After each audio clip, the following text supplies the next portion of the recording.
Ya, semakin besar perhatian dan tekanan publik untuk bisa menuntaskan bagaimana pengusutan kasus Vina ini pemirsa terjadi seiring dengan banyaknya informasi dan saksi-saksi yang muncul dalam kasus ini. Lalu bagaimana kelanjutan penanganan kasus pembunuhan Vina dan Eki 8 tahun silam? Apakah kesaksian dan informasi-informasi baru yang ada ini bisa menuntaskan pengusutan yang ada atau justru memperkeruh kondisi yang saat ini terjadi? Itu yang akan menjadi tema pembahasan kami malam hari ini di Apa Kabar Indonesia Malam bersama saya Ken Anu. Ya benar sekali Ken, dan saya juga akan mengajak Anda pemirsa untuk melihat informasi-informasi penting di Apa Kabar Indonesia Malam, mulai dari oknum kuasa hukum atau pengacara yang menggunakan plat palsu, bahkan juga kunjungan Menhan Prabowo Subianto. Semuanya di Apa Kabar Indonesia Malam.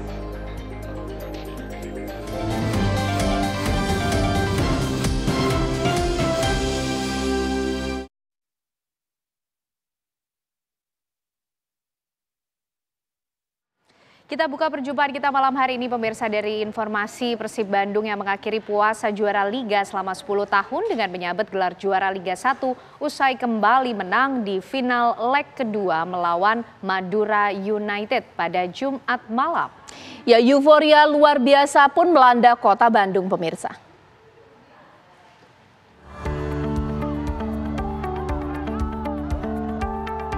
Persib Bandung mengakhiri puasa juara Liga 1 Championship Series selama 10 tahun dengan menyabet gelar juara Liga 1 usai kembali menang di final leg kedua melawan Madura United pada Jumat malam. Persib menjadi juara Liga 1 musim 2023-2024 dengan keunggulan agregat 6-2. Pasukan Bojan Hodak pun resmi jadi kampion di final Championship Series. Kemenangan ini disambut meriah oleh ribuan bobotoh yang memadati jalan-jalan di kota Bandung.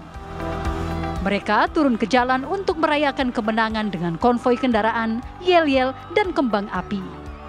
Suasana penuh sukacita terasa di setiap sudut kota Bandung. Setibanya di Bandung, skuad Persib menaiki bus bandros yang digunakan dalam parade kemenangan ini. Bus melintasi rute pintu tol Paster, Jalan Cokro Aminoto, Pajajaran, Wastu Kencana, Jalan Merdeka hingga ke Jalan Riau dan Jalan Banda menuju ke Gedung Sate. Bandung pun menjadi lautan biru para supporter Persib atau bobotoh yang menyambut pawai kemenangan ini. Konvoi kendaraan dan iring-iringan bobotoh yang membawa bendera dan atribut ciri khas skuad Maung Bandung memadati jalanan kota Bandung. Polisi dan petugas keamanan pun dikerahkan untuk memastikan perayaan berjalan aman dan tertib. Dari Bandung, Jawa Barat, tim TV One mengabarkan. Ya, kita ke informasi lainnya pemirsa, di mana Timnas Indonesia akan melakoni laga uji coba kontra Tanzania di Stadion Madia Senayan, Jakarta pada Minggu sore besok. Tim asuhan Sintayong akan menghadapi laga friendly match melawan wakil dari Afrika Timur, Tanzania di Stadion Madia Gelora Bung Karno Senayan pada hari Minggu besok. Pelatih Timnas Indonesia, Sintayong, mengatakan laga uji coba ini dilakukan guna membentuk tim dan menyiapkan kondisi para pemain jelang putaran kedua kualifikasi Piala Dunia 2026. Pemain bertahan Timnas Indonesia, Asnawi Mangkualam, tengah mempersiapkan keadaan para pemain untuk putaran kedua Piala Dunia. Selepas laga persahabatan ini, Timnas Indonesia akan melanjutkan pertandingan kualifikasi Piala Dunia kontra Irak pada 6 Juni dan Filipina 11 Juni mendatang. Tim Merah Putih hanya membutuhkan satu kali kemenangan agar dapat melaju ke putaran Piala Dunia 2026. Untuk pertandingan besok ya memang sampai saat ini belum ada diskusi dengan untuk pertandingan besok dengan pemain yang lain, karena memang di friendly match besok kita cuma fokus ke tim kita saat ini, lebih fokus ke memperbaiki kondisi seluruh pemain agar terhindar dari cedera juga, dan ya emang fokusnya buat tanggal 6 dan sampai saat ini belum ada komunikasi soal Tanzania kita, karena untuk mematangkan persiapan kita di kualifikasi World Cup nanti, dan tentunya memang di tanggal 6 dan di tanggal 11 itu adalah pertandingan penting buat Indonesia untuk bisa melaju ke round berikutnya. Jadi memang ada beberapa pemain yang belum hadir, tetapi semua pemain yang hadir di beberapa hari ini ya semua sudah mempersiapkan dan dalam kondisi yang baik, dan semoga di pertandingan besok bisa memberikan yang terbaik dan terhindar dari cedera. Kita beralih ke informasi berikutnya. Ribuan orang berkumpul di depan Kedubes Amerika Serikat Jakarta menyerukan All Eyes on Rafah. Ya, masa menuntut Amerika Serikat menghentikan pembunuhan massal yang dilakukan Israel terhadap warga sipil di Gaza. Aksi solidaritas bela Palestina kembali digelar di depan Kedutaan Besar Amerika Serikat di Jalan Medan Merdeka Selatan, Jakarta. Hal ini dilakukan sejak Sabtu pagi. Sambil berorasi dan membentangkan spanduk All Eyes on Rafah, masa menyerukan dunia untuk menghentikan pembunuhan massal yang dilakukan Israel di Gaza. Masa yang berkumpul di depan Kedubes Amerika Serikat menuntut negara adidaya untuk bertindak menghentikan agresi militer Israel di tanah Gaza. Membludaknya massa yang berkumpul membuat petugas terpaksa menutup sementara Jalan Medan Merdeka Selatan, di mana ribuan personil khususnya dari kepolisian dikerahkan untuk mengawal jalannya aksi.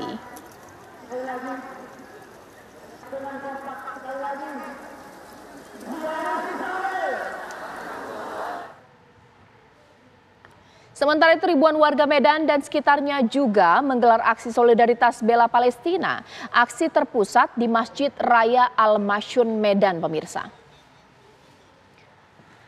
Ribuan massa yang tergabung dalam Forum Solidaritas Peduli Palestina menggelar aksi solidaritas sebagai bentuk dukungan terhadap negara yang terus-menerus digempur oleh Zionis Israel. Selain menyuarakan dukungan, massa juga mengajak masyarakat untuk memboikot produk-produk yang berafiliasi dengan Israel. Bentuk solidaritas ini juga berupa pengumpulan donasi yang nantinya akan disumbangkan kepada saudara-saudara di Palestina.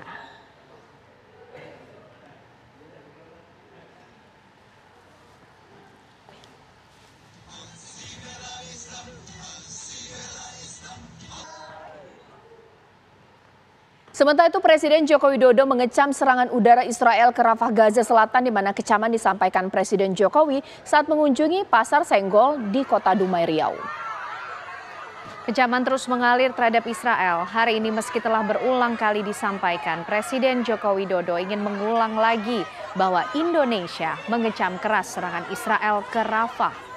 Kecaman disampaikan Presiden sesaat pada mengunjungi Pasar Senggol di Kota Dumai, Riau. Presiden Jokowi menilai Israel seharusnya wajib mentaati keputusan dari Mahkamah Internasional, termasuk penghentian serangan ke Palestina. Dalam lawatannya selama 2 hari di Provinsi Riau, Presiden Joko Widodo mengikuti beberapa agenda, antara lain meresmikan Jalan Tol 13 Koto di Kabupaten Kampar, mengikuti upacara Hari Lahir Pancasila di Kota Dumai, mengunjungi Bulog dan menyapa pedagang di Pasar Senggol Kota Dumai, dan rencananya akan kembali ke Jakarta pada sore hari ini.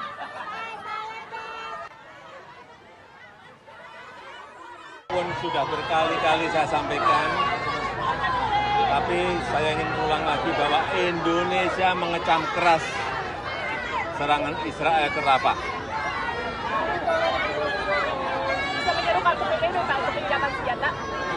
Dan Israel mestinya memiliki kewajiban untuk mentaati Mahkamah Internasional, termasuk penghentian ofensif serangan ke Palestina. Presiden RI terpilih sekaligus Menteri Pertahanan Prabowo Subianto mendapat sambutan dan ucapan selamat dari sejumlah kepala negara saat menghadiri International Institute Security Summit di Singapura pada Jumat malam.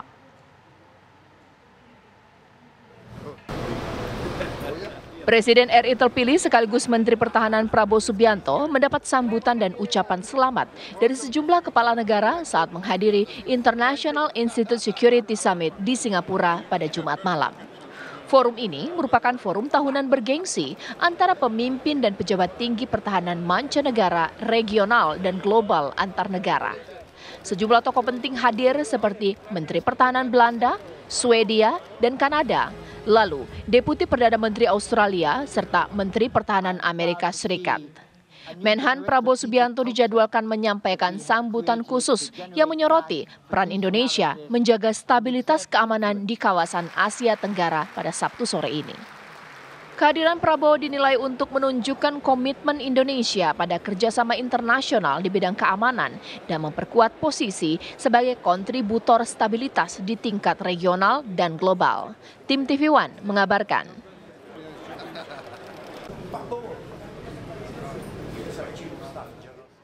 Sementara itu hadir di kota Ende, Megawati Soekarno Putri batal ikut apel peringatan Hari Lahir Pancasila di Kabupaten Ende, NTT. Peringatan Hari Lahir Pancasila di lapangan Pancasila Kota Ende, NTT sedianya dihadiri Presiden kelima Megawati Soekarno Putri. Namun akibat kesehatan terganggu, Megawati memandatkan Sekjen PDI Perjuangan Hasto Kristianto untuk membawakan amanah upacara. Hasto mengatakan bahwa kesehatan Megawati terganggu akibat setelah sehari mengunjungi sejumlah lokasi bersejarah, mengenang kembali kisah perjalanan Bung Karno hingga menemukan 5 butir Pancasila. Upacara peringatan Hari Lahir Pancasila di Kota Ende ini juga dihadiri Ganjar Pranowo dan Mahfud MD serta sejumlah petinggi partai lainnya. Usai mengikuti apel, Ganjar saat hendak turun meninggalkan podium upacara langsung diserbu ribuan warga. Ribuan warga dan peserta upacara ini mendatangi Ganjar hanya untuk berjabat tangan dan juga foto bersama. Seorang warga yang datang bersalaman langsung memberikan cenderamata berupa sebuah tas yang terbuat dari anyaman daun lontar. Ribuan warga kota Ende ini terus bergantian menyalami Ganjar hingga naik ke mobil yang ditumpangi.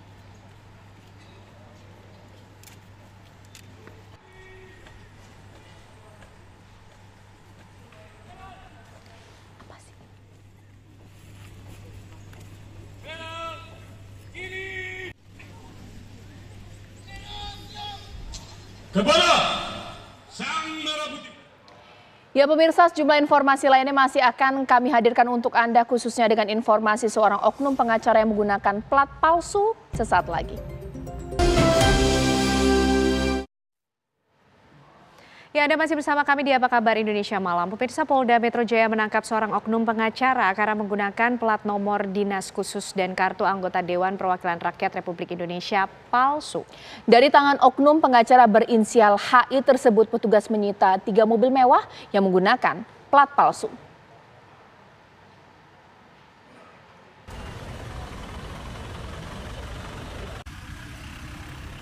Subdit Jatanras Ditreskrimum Polda Metro Jaya masih terus menyidik kasus pemalsuan plat nomor dinas khusus dan kartu anggota Dewan Perwakilan Rakyat Republik Indonesia. Hasilnya seorang oknum pengacara ditangkap oleh penyidik. Dari hasil pemeriksaan penyidik, HI mengaku menggunakan plat palsu tersebut untuk kepentingan pribadi. Selain HI, penyidik juga menangkap 5 orang lainnya yang berperan sebagai pengguna, pembuat, dan pemesan plat nomor palsu tersebut. Dari awalnya 5 tersangka yang ditahan, ada penambahan 1 tersangka menjadi 6. Ya. Jadi yang 2 adalah pengguna plat nomor palsu dan ada ID palsu juga. Yang 4 lagi adalah pembuatnya, ada pemesan, perantara, dan pembuat plat palsu. Sekarang udah ditahan semua, Pak? Sudah. Kasus ini bermula dari pernyataan Wakil Ketua MKD DPR RI Nazarudin Dekgam yang mendapat informasi terkait maraknya penggunaan plat nomor dinas khusus DPR palsu oleh sejumlah kendaraan. Atas adanya informasi tersebut, Polda Metro Jaya langsung melakukan penyelidikan dan melakukan pengungkapan. Dari Jakarta, Robin Freddy, TV One mengabarkan.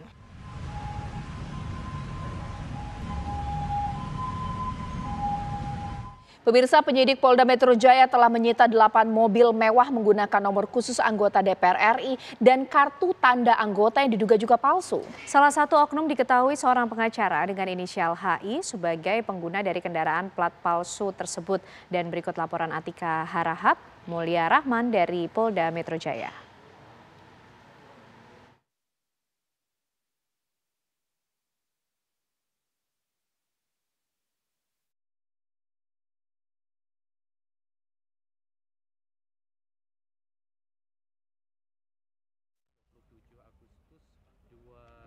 Ditreskrimum Polda Jawa Barat memanggil saksi meringankan dari tersangka Peggy Setiawan, yaitu 3 rekan kerjanya.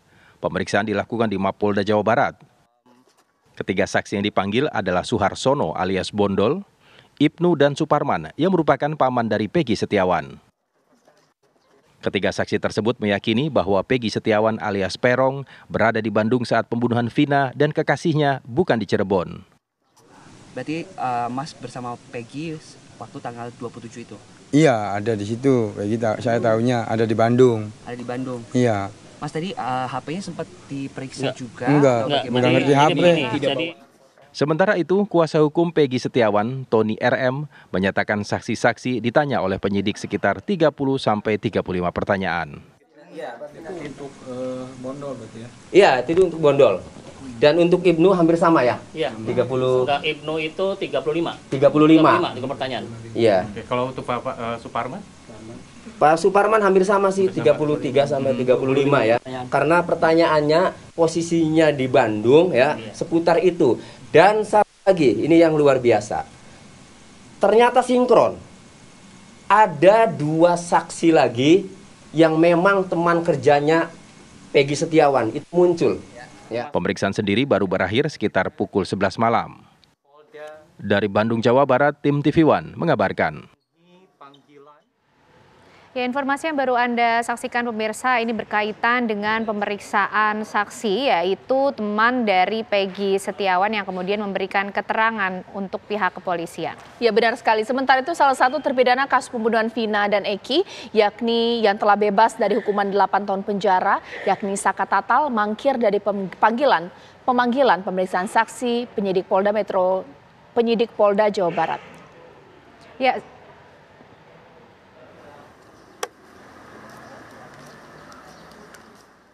Pemeriksaan ulang kasus pembunuhan Vina dan Eki terus dikebut Polda Jawa Barat pada hari Jumat kemarin.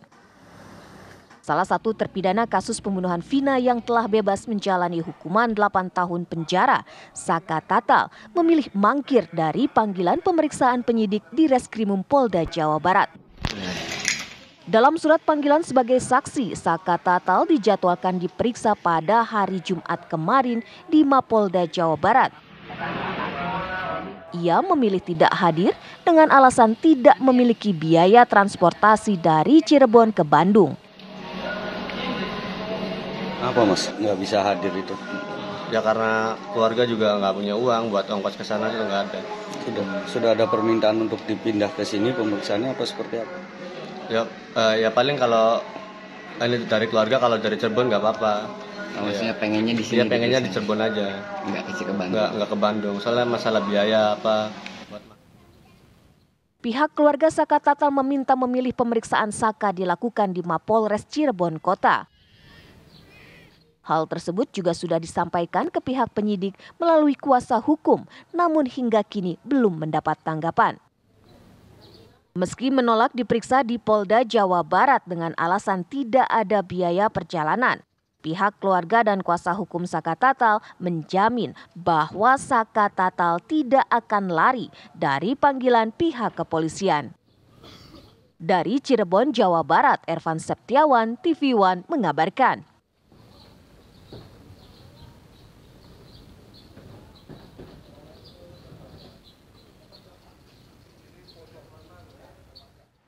Sejak kasus pembunuhan Vina dan Eki menjadi sorotan, satu demi satu misteri yang menyelimuti pembunuhan tersebut mulai tersingkap.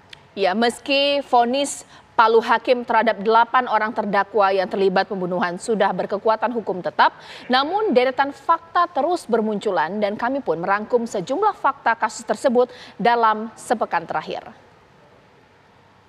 2024.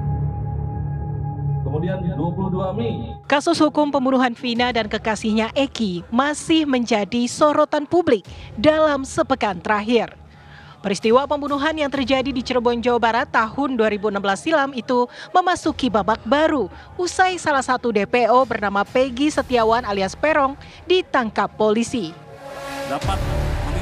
Kombes Jules Abraham Abbas mengatakan Peggy adalah dalang dari pembunuhan.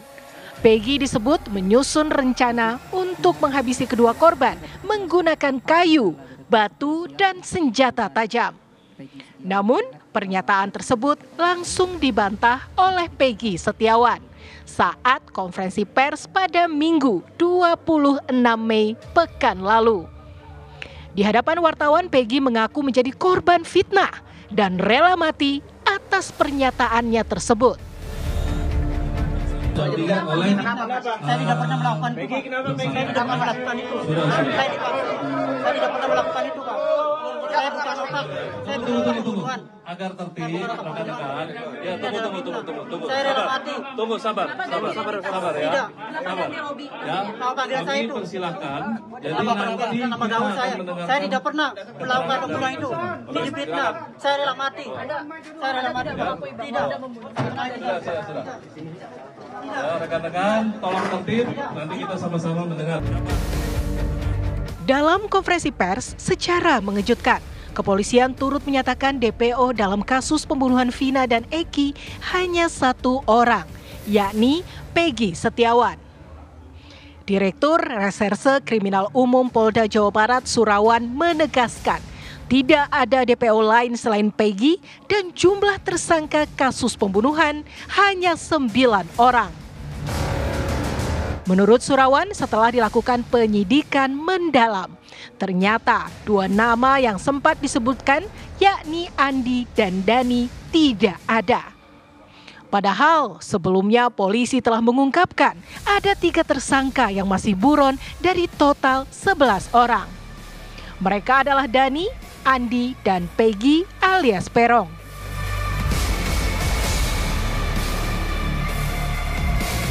Hotman Paris selaku kuasa hukum keluarga Vina pun langsung bereaksi. Hotman menilai kepolisian terburu-buru menghapus 2 nama DPO. Hotman menjelaskan berdasarkan amar putusan pengadilan terdahulu, tertulis jelas DPO berjumlah 3 orang. Selain itu, Hotman Paris juga menilai bukti hukum yang dimiliki Polda Jawa Barat untuk menetapkan Peggy sebagai tersangka belum cukup kuat. Hotman mengatakan 5 terpidana kasus pembunuhan Vina menyebut Peggy bukanlah buron yang selama ini dicari. Kasus pembunuhan Vina dan Eki terus menyita perhatian publik usai sejumlah kejanggalan mengemuka. Bahkan Presiden Joko Widodo meminta Kapolri Jenderal Listio Sigit Prabowo untuk mengawal penanganan kasus secara transparan dan tuntas. Tak hanya meminta pengusutan kasus tersebut, Jokowi turut berpesan kepada Kapolri terkait kinerja Polri.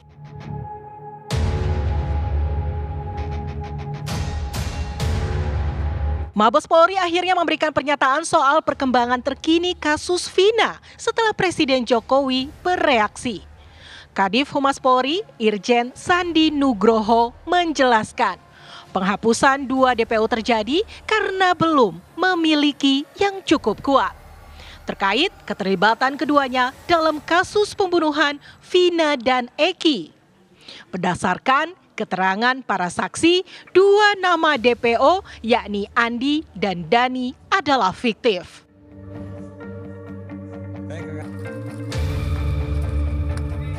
Tertangkapnya Peggy Setiawan ternyata bukan ujung kasus pembunuhan Vina dan Eki.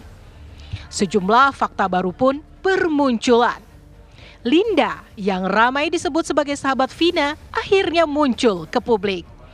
Wanita bernama lengkap Marlinda Putri itu diperiksa oleh penyidik Polda Jawa Barat beberapa hari lalu. Setelah diperiksa kurang lebih 4 jam, fakta baru terungkap Linda bukanlah sahabat dekat Vina, melainkan hanya teman biasa. Sebelumnya sosok Linda memang sudah lama membuat publik penasaran. Namanya ramai jadi sorotan usai disebut dirasuki oleh arwah Vina. Usai tragedi pembunuhan 8 tahun lalu, sosok Linda pun menghilang.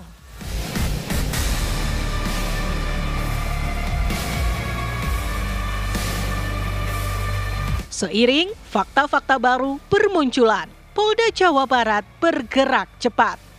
Rabu malam 29 Mei 2024, polisi menggelar pra-rekonstruksi. Rekonstruksi dilakukan di 4 titik lokasi. Di antaranya TKP pembunuhan Vina dan Eki dan flyover Talun, tempat jenazah Vina dan Eki dibuang oleh pelaku. Namun, pra-rekonstruksi tersebut membuat keluarga dan kuasa hukum Peggy Setiawan kecewa. Mereka mengaku tidak diberitahu mengenai pra-rekonstruksi tersebut.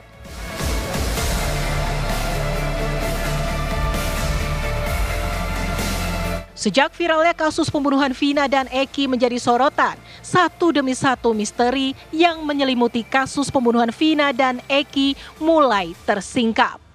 Meski vonis palu hakim terhadap 8 orang terdakwa yang terlibat pembunuhan sudah berkekuatan hukum tetap, namun deretan fakta terus bermunculan. Tim TV One mengabarkan.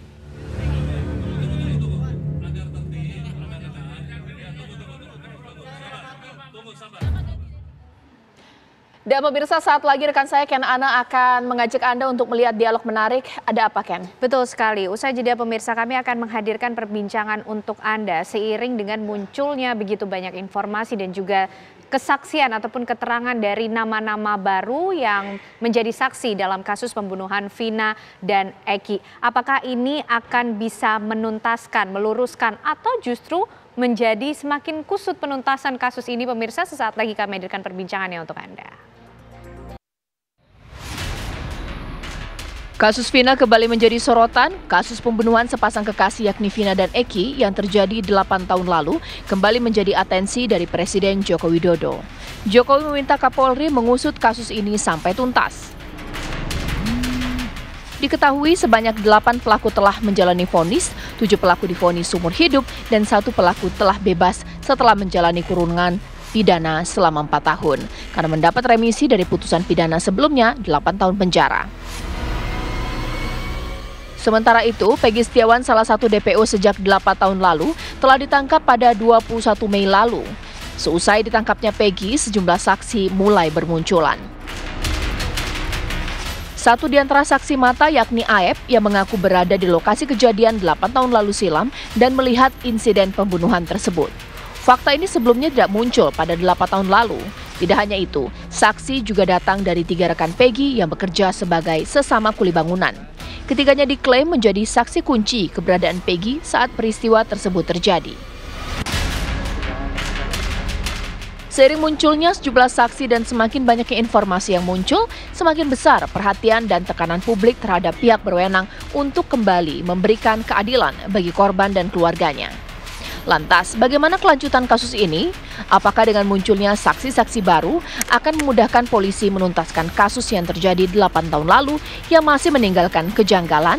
Ataukah kemunculan saksi baru ini justru malah akan memperkeruh pengusutan kasus pembunuhan tersebut? Tim TV One mengabarkan.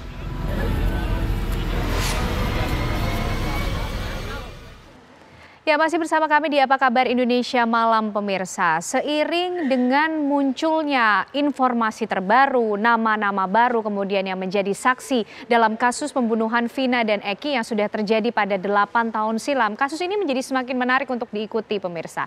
Apakah kemudian kesaksian ini bisa membantu menuntaskan kasus yang ada atau justru memperkeruh bagaimana penanganan kasus ini berjalan? Kita akan membahasnya malam hari ini bersama dengan narasumber yang sudah hadir bersama saya. Malam hari ini ada Pak Susno Duaji, Kabarreskrim Polri pada 2008 hingga 2009. Selamat malam Pak, sehat? Alhamdulillah sehat. Alhamdulillah. Dan juga hadir bersama kita di sini Pak Albertus Wahyu Rudanto, Kompolnas Republik Indonesia. Pak Wahyu, selamat malam. Selamat malam. Dan tentunya juga yang selalu mengikuti Pak Kudri Sitompul, pakar hukum pidana. Selamat malam Pak Kudri. Selamat malam. Dan juga bergabung bersama kita melalui sambungan Zoom pemirsa ada pengacara dari Peggy Setiawan. Nanti akan bergabung bersama kita ada Yudia Alamsyah yang masih akan kita tunggu kehadirannya bersama kita melalui sambungan Zoom. Tapi kita akan mulai dari Pak Susno dulu. Pak Susno, ini nama-nama baru semakin banyak muncul sebagai saksi gitu ya, memberikan keterangan, mengaku mengetahui bagaimana peristiwa 8 tahun yang lalu itu terjadi, Pak. Nah, apakah saksi-saksi ini pada awal dulu penanganan kasus tidak diperiksa, kok bisa luput, Pak Susno? Oke, Saksi yang terakhir muncul ya namanya Mel-Mel. Ya. Kalau itu kan jelas saksi, kalau saya belum meriksanya saja saya udah tahu bahwa ini pasti bohong ya. Bohong. Yang kedua yang paling bohong lagi siapa namanya? Aep ya. Aep ini bohong, ini wajar ini dimasukkan di dalam sel ya. Kalau dia, apalagi dia sudah pernah menjadi saksi dalam perkara persidangan sebelumnya. Tapi dia nggak hadir kalau tidak salah. Mengapa saya katakan dia wajar dimasukkan di dalam sel dan di penjara dan di proses pidana? Sesuatu yang tidak mungkin gitu, impossible. Kenapa? Dia katakan dia melihat peristiwa itu 8 tahun yang lalu. Kemudian dia berdiri di depan warung dari bengkel dan warung itu tidak ada. Jarak dia berdiri dengan peristiwa sekitar 100 meter. Malam hari. Dia tahu naik merek sepeda motornya, kemudian warna sepeda motornya, kemudian dia katakan saya tidak kenal tapi saya ingat wajahnya. Udahlah, yang begini-begini mohon hakim, khususnya hakim pra-peradilan yang akan menyidangkan ini, kalau keterangan saksi itu dipakai oleh Polri, gugurkan saja. Dan karena itu misalnya kesaksian itu di depan sidang ya, ini wajar untuk diminta Polri menyidik bahwa dia kesaksian bohong ya. Tapi kita berharap bahwa termasuk saksi yang baru nongol ini, Mel-Mel ini. Jadi udahlah saksi yang begitu-begitu tidak terlalu diutamakan. Apa yang harus diutamakan sekarang adalah saksi benda mati yang selalu diagungkan oleh polisi dan para penegak hukum yang namanya scientific crime investigation. Berkali-kali saya katakan, adakah sidik jarinya? Adakah handphonenya? Kemudian dari handphone itu bisa dilihat BTS-nya, bisa dilihat WA, bisa dilihat percakapan. Kemudian adakah DNA-nya? Adakah hasil laboratorium tentang ini kan kasus DNA. Perzinaan DNA kan? Adakah si sperma Peggy di situ? Nah, kemudian cocokkah hasil pisum et repertum dengan luka di baju? Kan katanya ditusuk di dada. Kemudian pasti bajunya kan luka. Kalau ini semua tidak ada, termasuk CCTV, adakah di CCTV? Kalau semua yang terkait dengan scientific crime investigation nggak ada, hanya mengandalkan keterangan saksi yang tidak saling mendukung satu persatu, maka ini harus dikeluarkan. Dan kalau diperadilankan untuk dia jadi tersangka, maka ini penahanannya dia jadi tersangka tidak sah. Jadi kenapa saya katakan tidak sah? Saksi-saksi sudah lemah sekali. Hampir semua saksi yang saksi mahkota terpidana mencabut keterangannya. Kemudian saksi yang muncul baru-baru ini tidak kuat. Ada lagi saksi yang mengatakan yang bertentangan dengan saksi yang baru nongol ini. Siapa itu? Saksi teman kerja daripada si Peggy.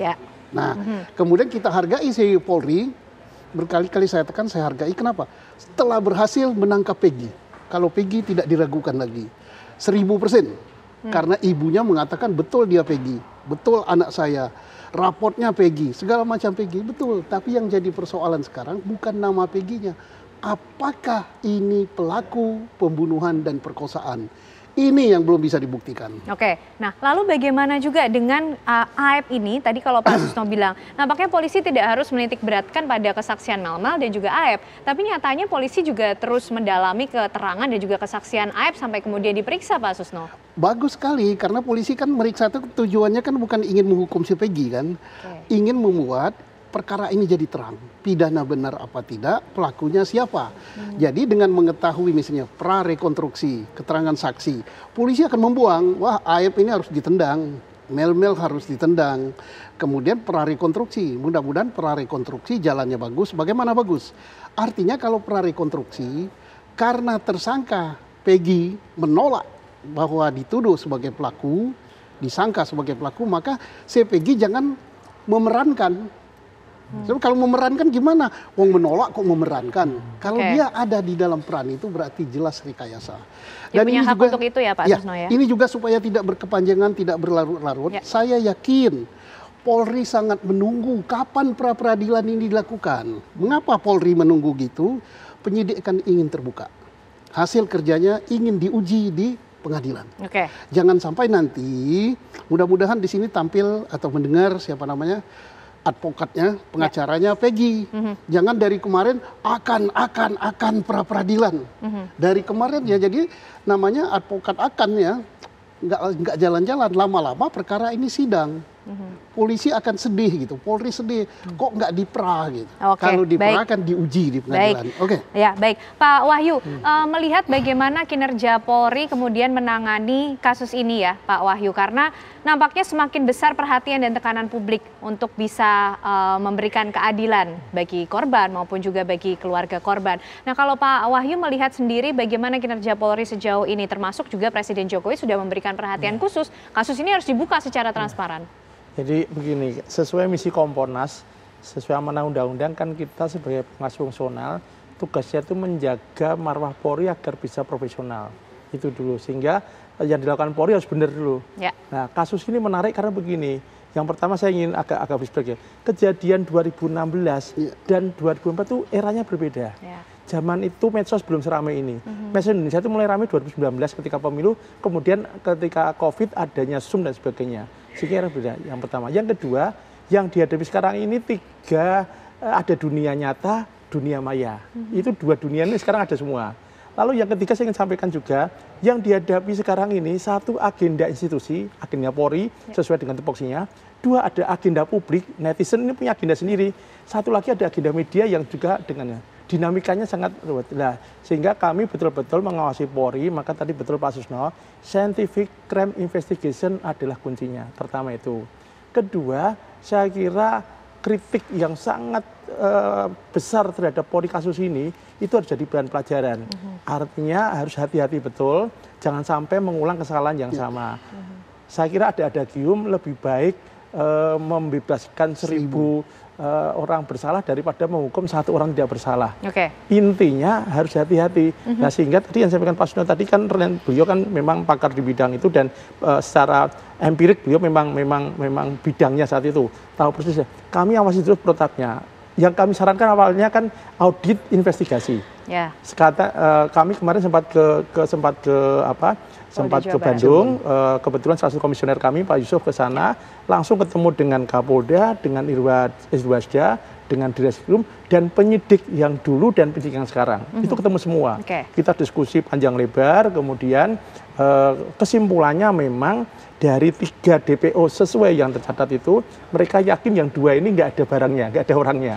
Sehingga yakin 1 ini. Oke lah silahkan itu, tapi Komnas menyarankan kalau sampai nanti sidang, kalau itu sidang dan pra-peradilan ternyata polisi yang menang kan harus sidang, maka tetap harus dipantau terus. Tetapi kalau memang keyakinannya yang kan kita harus juga menghormati keyakinan penyidik.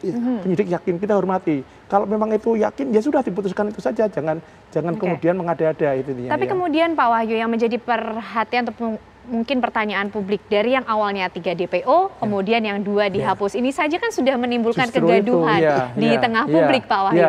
Nah, bagaimana kemudian Kompolnas mengawasi mengenai hal ini sehingga Polri juga bisa menjawab ataupun juga memberikan pertanggungjawaban kepada publik mengenai 2 DPO yang kemudian direvisi ini? Waktu itu kami sampaikan keyakinan penyidik harus dibuktikan dengan scientific crime investigation. Artinya kalau penyidik bilang firm ini, ya sudah. Sepanjang, karena kita kan ini bicara soal bukti, kita nggak bicara soal fiksi, nggak bicara soal novel, sehingga kalau itu sudah yakin buktinya itu, ya sudah pegang itu. Gimana mengujinya? Betul Pak Susno, pra-peradilan biar uji dulu. Kalau nantinya pra-peradilan ternyata harus jalan terus, ya nanti pengadilan yang akan menguji. Karena setelah ini kan ke proses jaksa, jaksa kan untuk jadi P21 kan akan diteliti lagi. Saya kira langkah-langkah yang sudah diatur di dalam perundang-undangan itu kita hormati, kita akui. Waktu kita ke Jabar itu debatnya memang diskusinya cukup alot dan cukup menarik, dan saya kira kami Kompolnas harus menghormati apa yang sekarang ini menjadi keyakinan dari penyidik. Baik, kita tentu juga masih ingin tahu bagaimana kemudian pandangan hukum pidana Pak Kudri melihat apa yang sudah bergulir sampai saat ini, karena setiap hari ada saja Pak informasi baru yang kemudian muncul dari kasus ini, termasuk kita juga nanti masih akan tunggu bergabungnya pengacara dari Peggy. Usai jeda pemirsa, kami akan kembali hadir untuk Anda.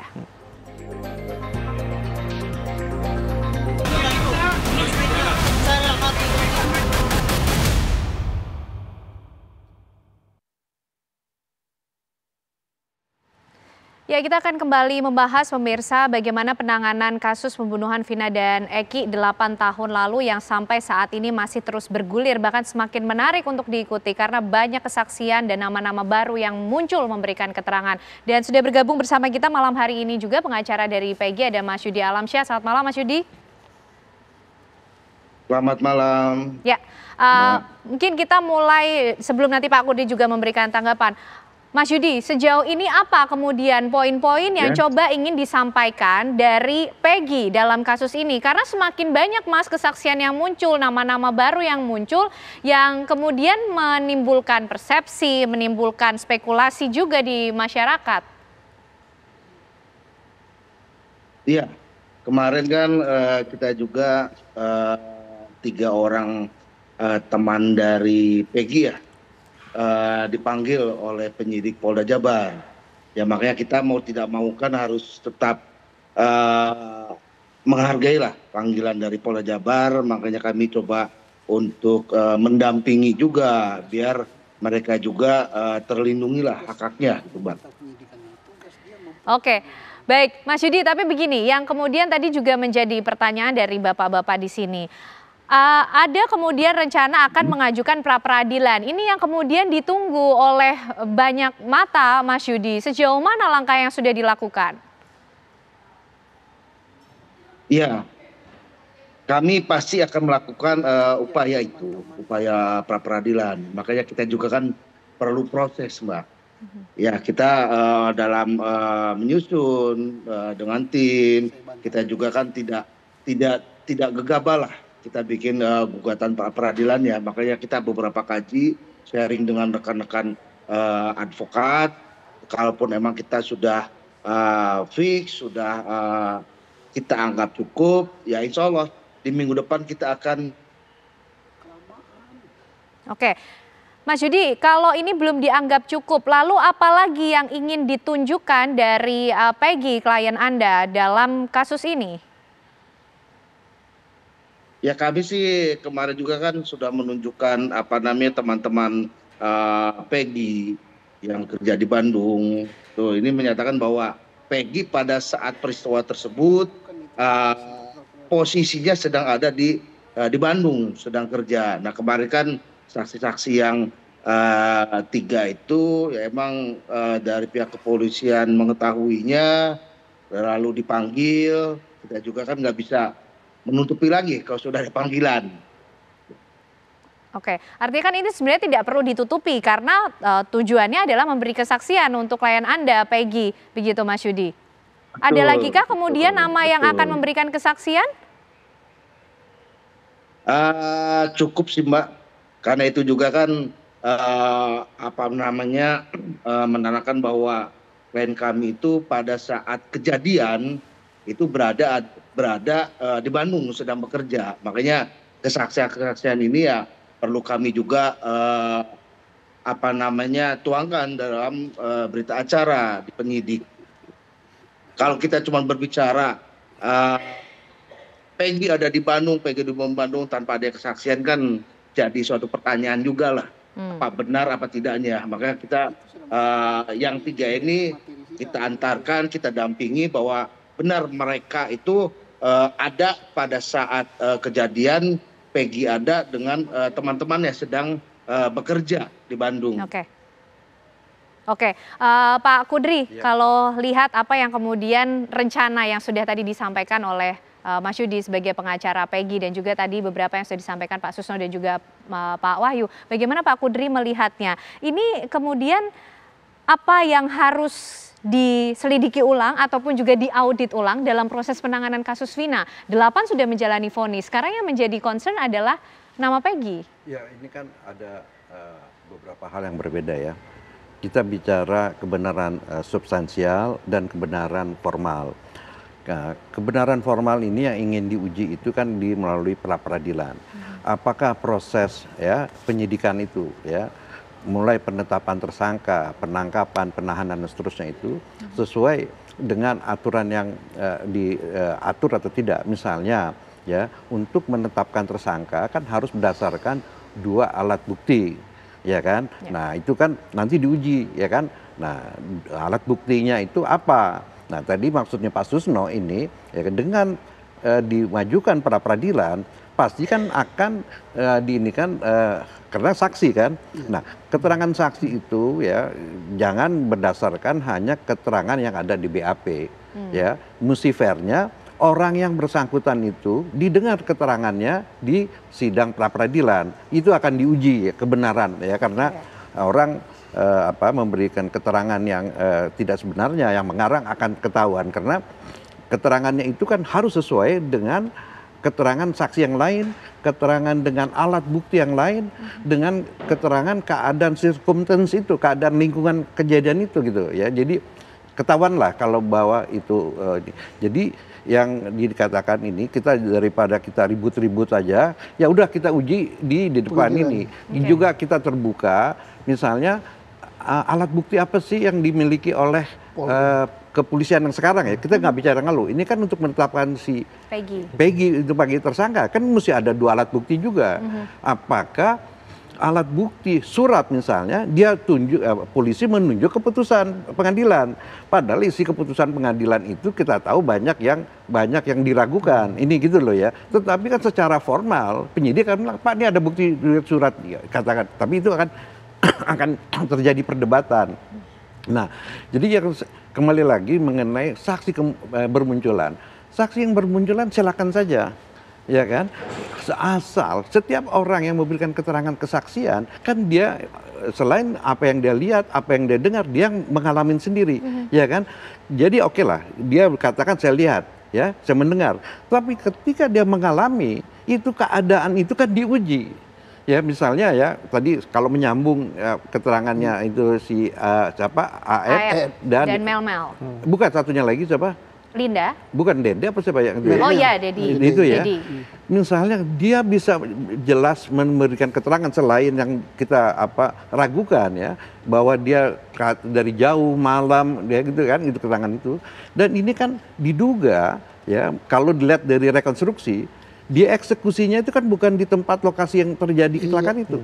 Berarti kan tempatnya jauh. Ya. Apakah dia bisa ngikutin satu persatu dari tempat yang ini satu, ya kan? Nah, memang di sini ada mungkin ya, saya kira dulu ini kekurang hati-hatian dari penyidik ya, karena ini sudah ada stigma bahwa ini geng motor pasti udah ini gitu ya. Nah, jadi kurang hati-hatian. Mestinya kan dilihat dulu TKP.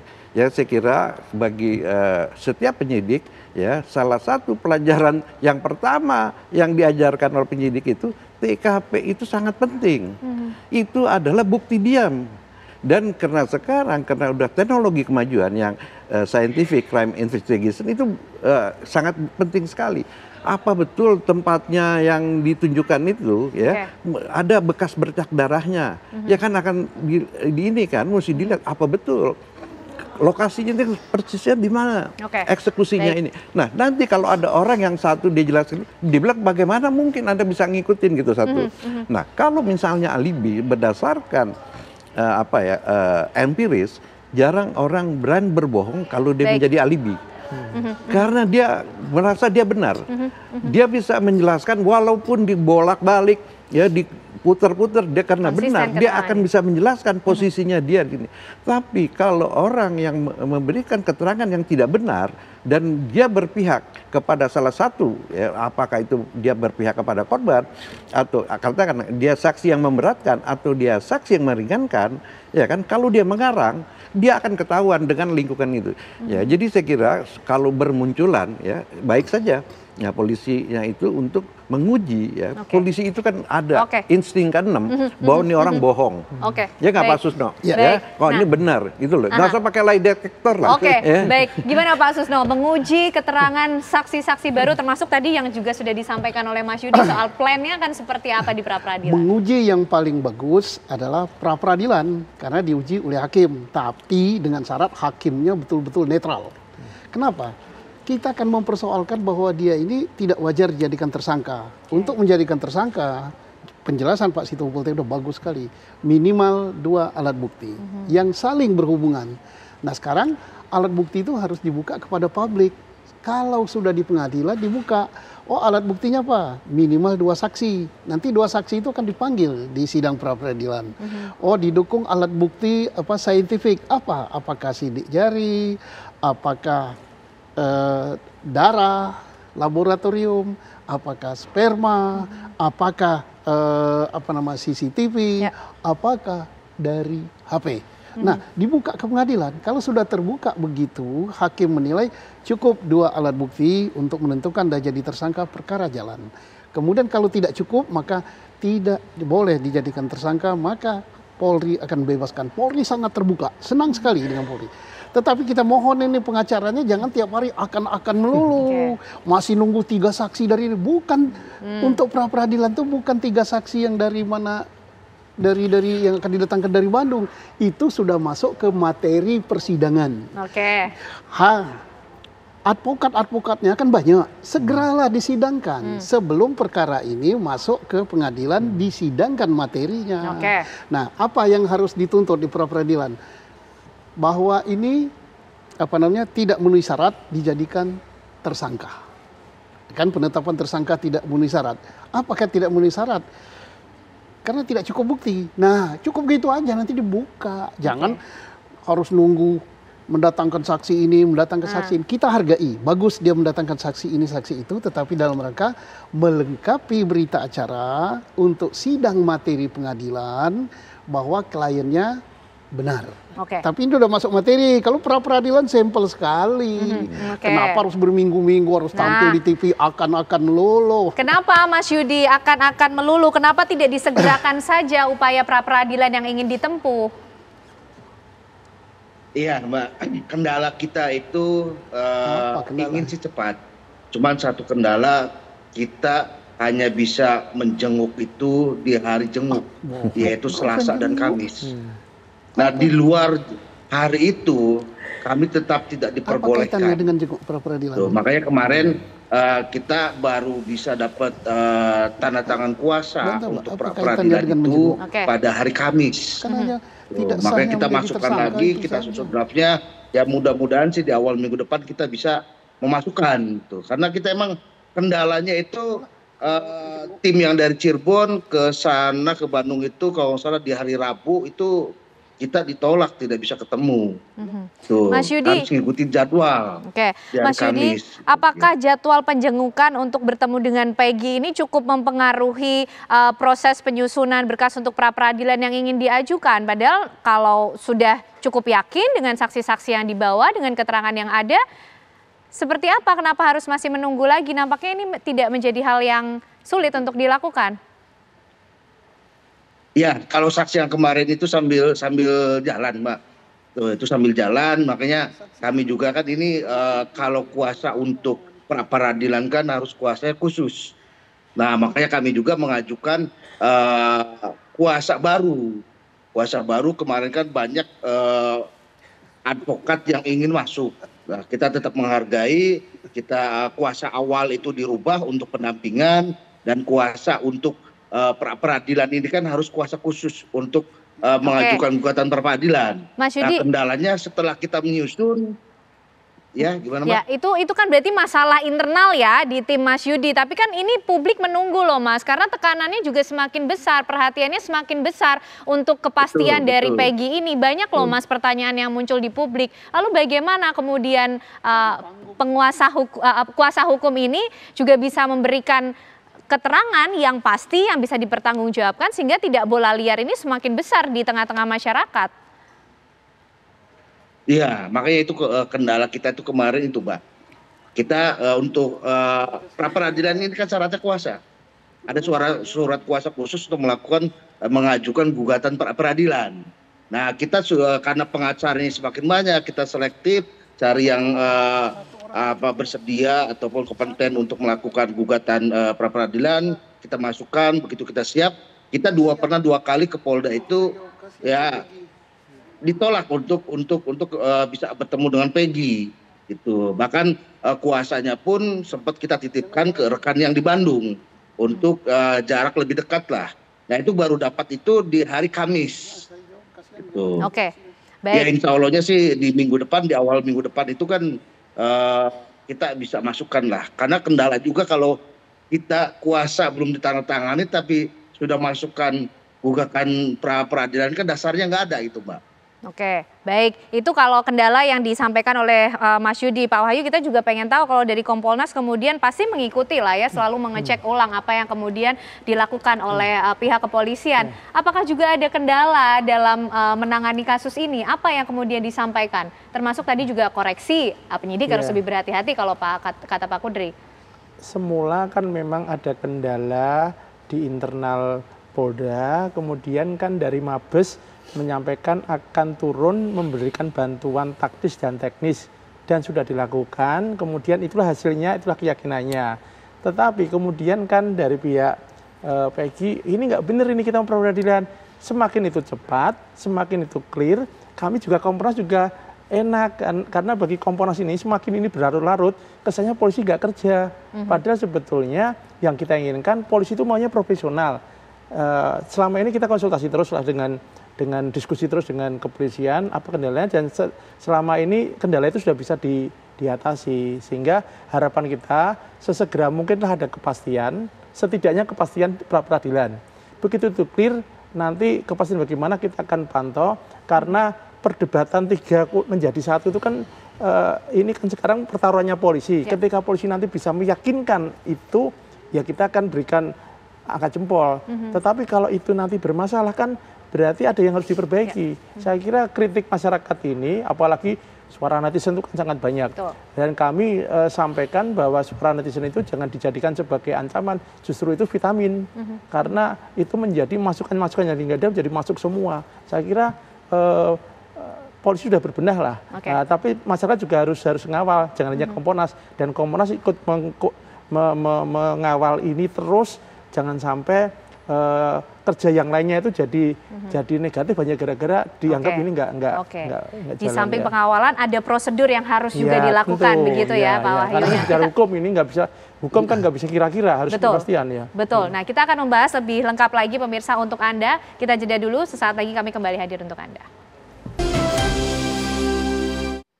Ya, Anda masih bersama kami di Apa Kabar Indonesia Malam, pemirsa, dan semakin seru membahas mengenai bagaimana penanganan kasus pembunuhan dari Vina dan Eki yang terjadi 8 tahun lalu. Pak Kudri, itu tadi sudah dijelaskan kendala-kendala yang katanya dialami oleh pihak pengacara Peggy, sehingga kemudian proses atau rencana mengajukan pra peradilan ini harus tertunda, padahal itu prosedur yang harus ditempuh. Bagaimana Pak Kudri? Saya melihat begini, ada hal masalah internal di kalangan tim itu satu hal ya, itu mestinya bisa diselesaikan ya.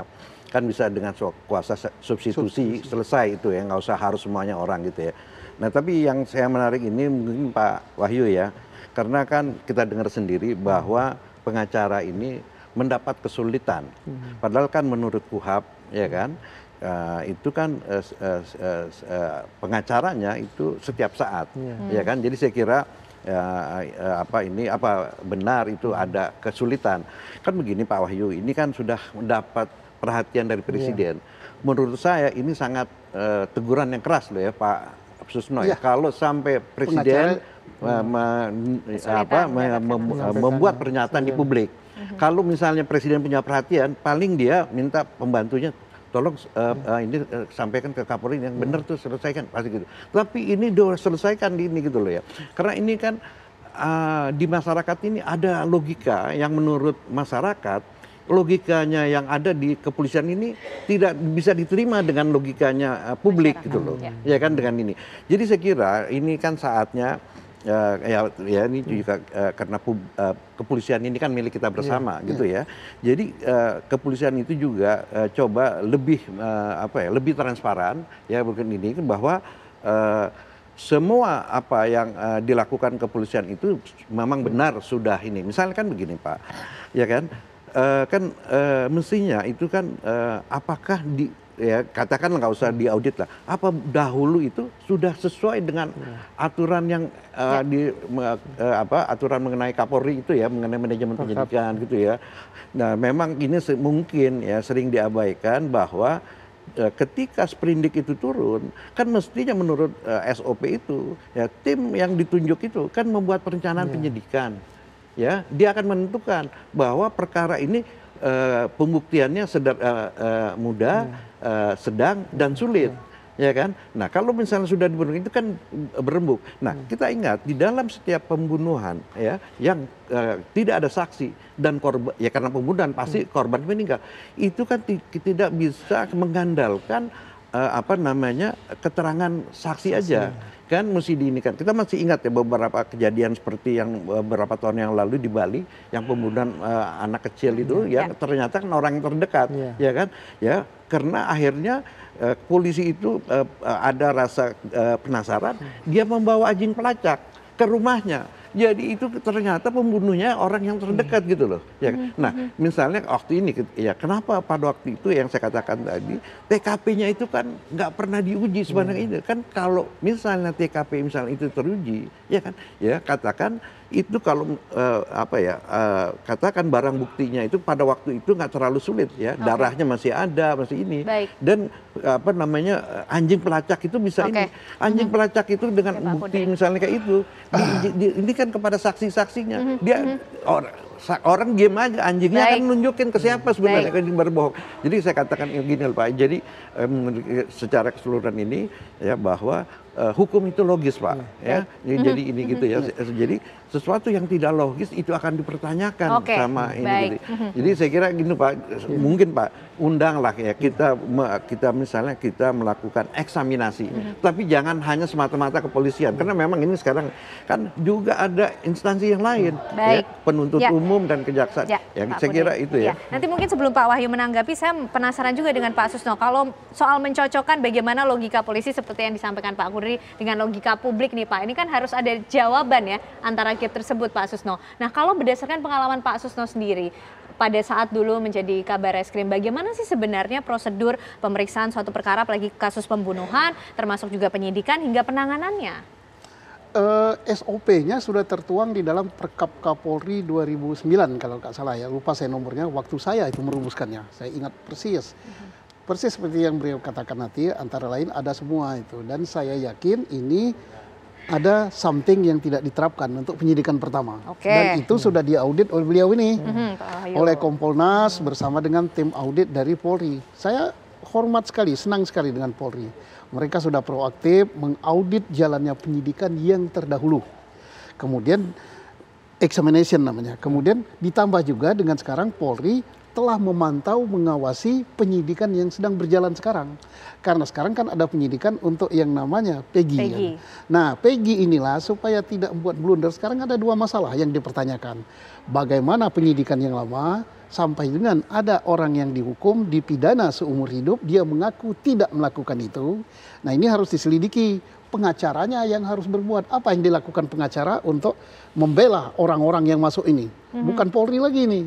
Ini ranahnya pengacara. Pengacara jangan ribut aja. Anda sudah siap dengan PK, sudah punya bukti baru apa belum? Nah, sama dengan keadilan untuk PEGI. Ini mumpung pengacaranya dengar, ini banyak pengacaranya. Dan juga mumpung Polri dengar, beri kesempatan pengacara PEGI kapanpun dia bertemu dengan PEGI untuk minta tanda tangan surat kuasa. Saya sedih sekali mendengarnya. Sekian lama, udah hampir 1 bulan pengacara belum dapat surat kuasa untuk pra-peradilan. Ini yang nggak beres itu pengacaranya atau polisinya. Ayo, polisi harus jawab. Jangan-jangan pengacaranya yang nggak beres. Sekian lama bekerja, sekian banyak di TV ada terus, akan-akan terus. Kenapa? Beliau ini selaku pengawas Polri dan Polri sendiri memikirkan, menunggu-nunggu kapan pra-peradilan itu supaya ini terbuka. Apakah upaya-upaya paksa yang dilakukan oleh Polri itu sudah benar apa tidak secara hukum. Dibukanya di mana? Dibukanya di pra-peradilan. Tapi kita nggak sabar. Pengacara si PEGI ini banyak benar kan? Akan. Lama-lama keduluan sama sidang materi perkara pokok. Nggak susah kok. Hanya menggugat Polri bahwa apa yang dilakukannya ada upaya paksa terhadap PEGI itu nggak benar. Tidak memenuhi misalnya 2 alat bukti minimal, tidak terpenuhi itu. Nah, maka gugur itu dan terbuka kan. Polri juga senang karena apa? Diuji di pengadilan. Tapi yang kita tunggu-tunggu, publik menunggu. Saya ini publik loh, bukan lagi Polri loh. Rakyat jelata saya ini. Saya tunggu-tunggu pengacaranya kok akan besok akan, lama-lama lusa akan lagi. Oke Pak Susno. Mas Yudi, gimana menanggapi hal ini? Tadi problem ataupun kendala yang dialami oleh Mas Yudi dan kawan-kawan ini sudah di-capture ya, dan disampaikan di sini, tentu menjadi catatan. Lalu apalagi kemudian Mas Yudi, plannya yang sudah ditata? Betulkah kemudian minggu depan kita akan melihat Mas Yudi dan rekan-rekan akan mengajukan pra-peradilan tersebut? Iya, kita sebenarnya sih secepatnya sih Mbak. Makanya nanti kalaupun kita sudah daftarkan, ya kita juga akan publikasikan lah. Tuh, karena pendaftaran juga ya Sabtu Minggu terkendala, pengadilan juga tutup gitu kan. Kita emang kemarin ya kalau secara aturan sih ya kita pengacara bisa bertemu dengan klien kapan saja. Cuma kan dalam prakteknya kadang tetap ya seperti itu. Tuh. Tapi tolonglah ini juga ada dari perhatian kami selaku kuasa hukum untuk mengsegerakan melakukan pendaftaran peradilannya. Kapan Mas Yudi rencananya, karena kalau soal kendala bertemu dengan Peggy ini mungkin akan diupayakan oleh Pak Wahyu ya lewat Kompolnas untuk disampaikan dan di cross check tentang hal itu. Lalu kita masih menunggu nanti bagaimana pendaftaran Sabtu Minggu tutup Pak Susno, kita tunggu waktu lagi. Tapi kapan? Adakah informasinya? Sudahkah dirapatkan Mas Yudi waktu tersebut untuk mendaftarkan pra-peradilan? Kalau kuasa sudah kita dapat Mbak.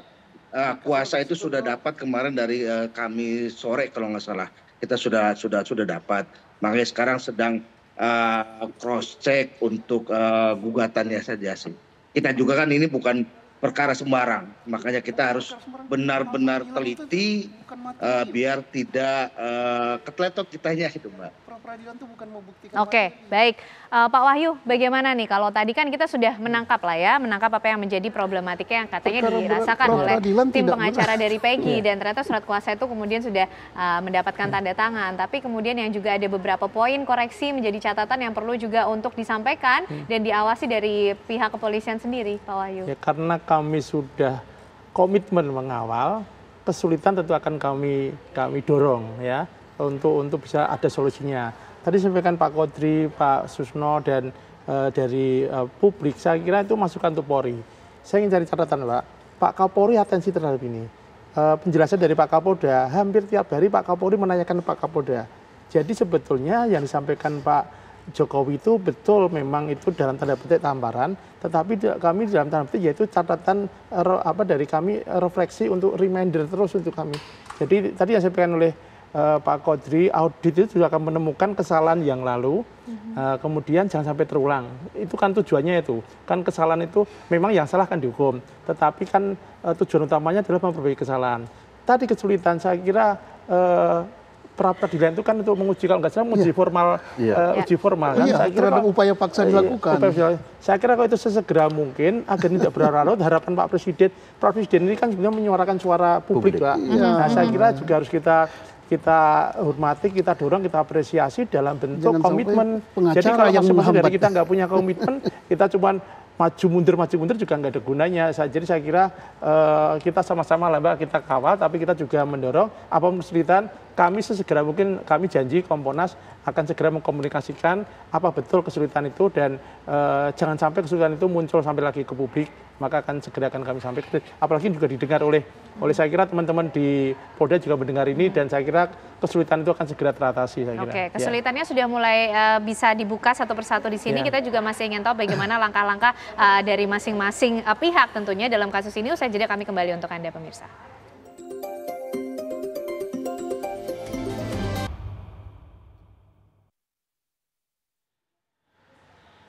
Ya, kasus Vina terus bergulir. Akankah saksi baru ini bisa memperkuat apa yang kemudian sudah ditangani oleh pihak kepolisian atau justru memperkeruh penanganan kasus yang sudah ada? Pak Kudri, kalau tadi kita sudah lihat kendala-kendala yang disampaikan dari berbagai pihak dan bagaimana kita melihat dari sisi hukum pidananya? Siapa-siapa saja kemudian nampaknya tidak hanya satu lembaga, banyak institusi yang terlibat dalam penanganan kasus ini, Pak Kudri. Lalu bagian mana yang perlu kita perhatikan lebih utama lagi sehingga bisa juga digunakan untuk memvalidasi kesaksian-kesaksian yang ada dari nama-nama baru yang muncul, khususnya untuk menangani nama Peggy ini? Ini agak panjang, ini satu semester nih. Jadi kita bicara teori dulu. Kenapa hukum acara pidana kita rubah pada tahun 81 dari HIR ke KUHAP? Karena pada waktu itu yang berkuasa menentukan berjalan sidang itu adalah kejaksaan. Polisi itu hanya pembantu jaksa, ya kan? Nah, sering terjadi konflik of interest dan menyalahgunakan kepentingan itu. Nah, mestinya jadi ada ya kan pemeriksaan itu ada pemeriksaan di muka sidang dan pemeriksaan sebelum sidang. Ya, ini namanya pre-trial ya. Jadi artinya pemeriksaan yang di muka sebelum sidang ini dibagi ya supaya ada kontrol, check and balance. Karena itu di dalam sistem KUHAP kita itu kita kenal diferensiasi fungsional. Jadi masing-masing fungsi pemeriksaan itu diperiksa oleh instansi yang berbeda. Dalam hal ini kepolisian itu mempunyai kewenangan penyelidikan dan penyidikan.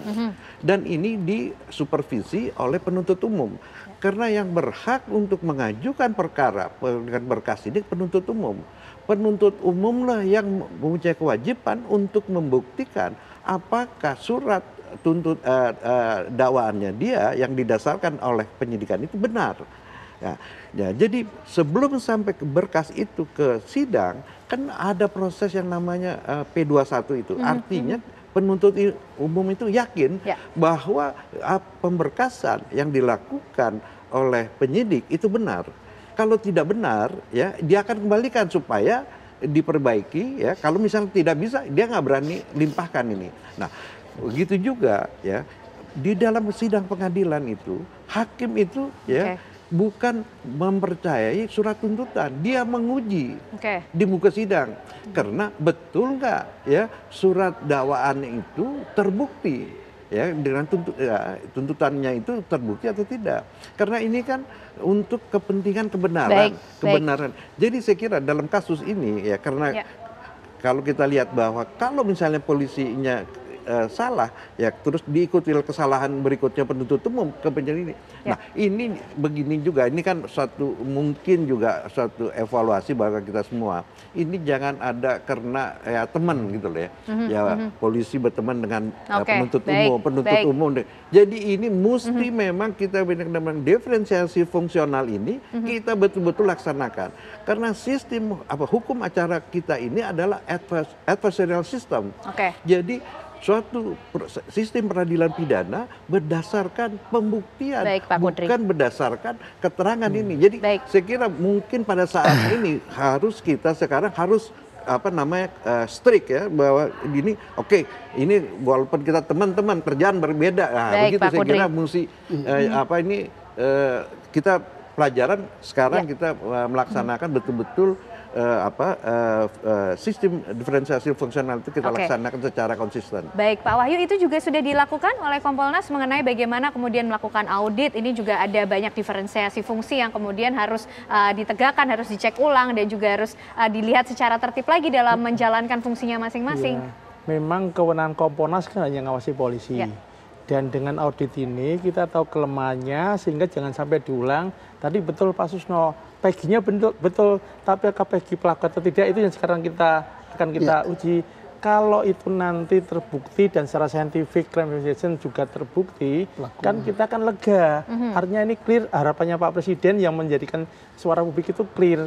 Sehingga ini ya kita kawal bersama lah, Saya kira kita sudah tahu ini ada kelemahan. Kita sudah tahu ada kelemahan, dan kelemahan jangan diulang. Kesulitan apapun, kesulitan yang muncul dengan kompetensi yang kita punya masing-masing kita lakukan. Saya kira nggak mungkin kami Kompolnas juga intervensi ke komisi lain, biar teman-teman saya kira Komjak dia punya wilayah sendiri, dan saya kira karena ini sudah menjadi atensi publik, ya saya kira jangan main-main dengan inilah.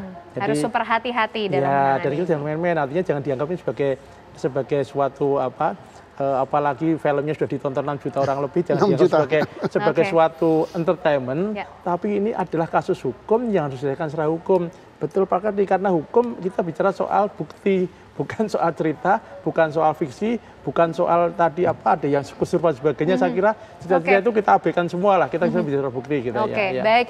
Mas Yudi, ini kan bicara soal bukti, tidak hanya kemudian kata demi kata kesaksian yang kemudian disampaikan dari saksi-saksi yang dibawa oleh Mas Yudi dan teman-teman. Sudah siapkah dengan semua itu Mas Yudi dalam berkas yang akan dibawa kemudian dalam pra-peradilan? Karena kita semua menunggu loh Mas Yudi ini segera yang tadi disampaikan oleh Mas Yudi. Iya, kami juga kan yang tadi saya ungkapkan bahwa kita juga kan tidak main-main untuk melakukan upaya hukum. Nah, yang pertama itu makanya kita akan melakukan peradilan ini upaya hukum pertama kami, itu di mana kami menilai melihat ada ketidaksesuaian ya, atas dasar penangkapan, penahanan dari klien kami. Makanya kami juga kan tidak sembrono lah untuk mengajukan gugatan pra-peradilan ini. Tetap kami juga harus teliti dan kehati-hatian lah. Karena perkara ini emang tidak semudah apa yang kita bayangkan lah. Baik, Pak Susno singkat saja mungkin. Saya hanya nyoroti pra-peradilan ya, karena masyarakat terbuka sekarang menuntut apakah yang dilakukan Polri itu sudah benar apa tidak. Dan juga Polri juga sangat mengharap ini supaya hasil kerjanya diuji. Nah, siapa yang bisa melakukan ini adalah para advokat. Segera ajukan pra-peradilan. Jangan tadi jawabannya apa? Wah, ini perkara ini tidak gampang, sulit, besar. Iya, materi perkara pokok sangat besar. Karena ini pembunuhan dan perkosaan. Ancaman hukumannya mati. Tetapi kalau pra-peradilan bukan itu, bukan masuk ke materi. Sah apa tidak upaya paksa yang telah dilakukan Polri. Kalau soal ada saksi nanti dalam pra-peradilan akan dipisah di pra-peradilan. It's very simple. Jadi jangan nunggu akan lagi. Nunggu akan tadi katanya surat kuasanya belum. Tapi setelah dicek tadi kan surat kuasanya sudah. Nah, ini takutnya kurang koordinasi.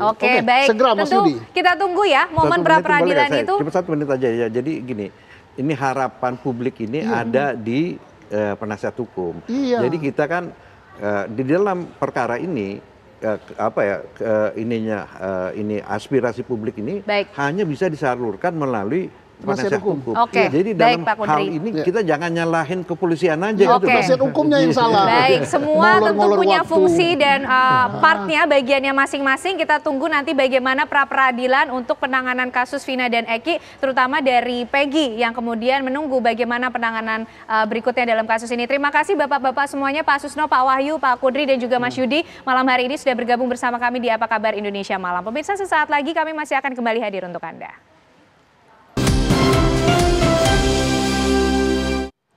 Kembali di Apa Kabar Indonesia Malam, sebuah mobil minibus di Palembang tepatnya pemirsa, di mana melindas seorang nenek yang sedang berjalan. Usai kejadian, sopir mobil langsung melarikan diri. Rekaman CCTV di pelataran Benteng Kuto Besak, Palembang, merekam detik-detik seorang nenek di Palembang dilindas sebuah mobil minibus. Kejadian berawal dari seorang nenek berjalan di lokasi kejadian, namun tak lama kemudian mobil minibus berwarna hitam tadi yang datang dari arah belakang menabrak dan melindas nenek tersebut. Usai menabrak korban, sopir mobil minibus sempat membawa korban menuju rumah sakit, namun di tengah perjalanan korban malah diturunkan oleh sopir dan sopir tersebut pun melarikan diri. Diduga tabrakan terjadi karena sopir minibus tak melihat ada seorang nenek di depannya. Akibat kejadian ini, korban bernama Jara mengalami patah tulang di bagian tangan dan kaki. Sementara itu, anak korban telah membuat laporan ke polisi dan tim Inafis Polrestabes Palembang menggelar olah TKP sementara.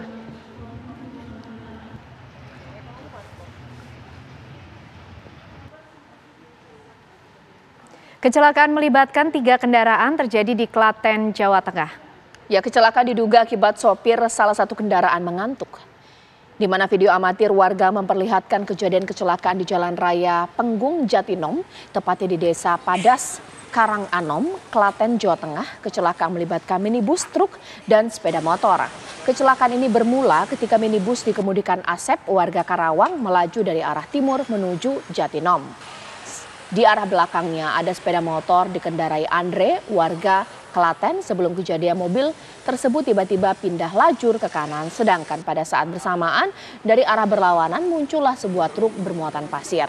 Jarak yang dekat membuat ketiga kendaraan hilang kendali dan terjadilah benturan. Sepeda motor terserempet minibus, sedangkan minibus adu banteng dengan truk pasir. Sementara itu kecelakaan ini diakibatkan sopir minibus mengantuk. Tidak ada korban jiwa dalam kejadian ini.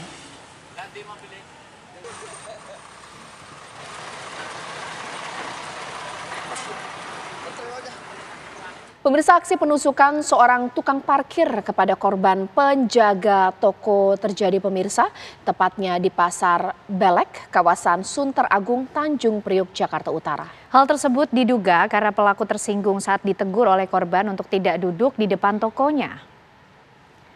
Peristiwa terjadi saat pelaku yang tengah duduk di depan tokonya ditegur oleh korban untuk berpindah. Namun diduga pelaku yang tersinggung dengan teguran korban kemudian mengambil sebuah golok milik pedagang ayam potok. Akibat sabetan senjata tajam, korban mengalami luka di bagian tangan. Usai peristiwa tersebut, terduga pelaku meninggal setelah diamankan warga lantaran kesakitan akibat penyakit dalam yang dideritanya kambuh. Menurut keluarga pelaku, yang bersangkutan memiliki riwayat penyakit kelenjar getah bening. Kasus ini dianggap selesai karena pelaku sudah meninggal dan korban tidak membuat laporan.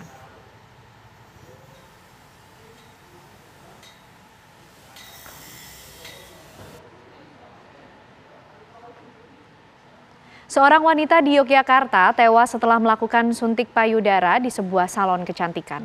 Polisi masih menyelidiki bahan kimia yang disuntikkan kepada korban hingga akhirnya meninggal dunia. Ya, polisi terus mendalami kasus suntik filler payudara ilegal yang menewaskan wanita berinisial PK usia 27 tahun di Yogyakarta. Polisi menetapkan pemilik salon berinisial SMT dan EK sebagai karyawan salon menjadi tersangka. Pelaku mengakui salon kecantikannya tidak mengantongi izin dan tidak memiliki keahlian untuk menyuntik. Dari sekali suntik, konsumen dipatok harga 2 hingga 2,5 juta rupiah. Guna kepentingan penyelidikan, polisi menutup salon kecantikan yang berada di kawasan Babarsari, Depok, Sleman dengan memasang garis polisi.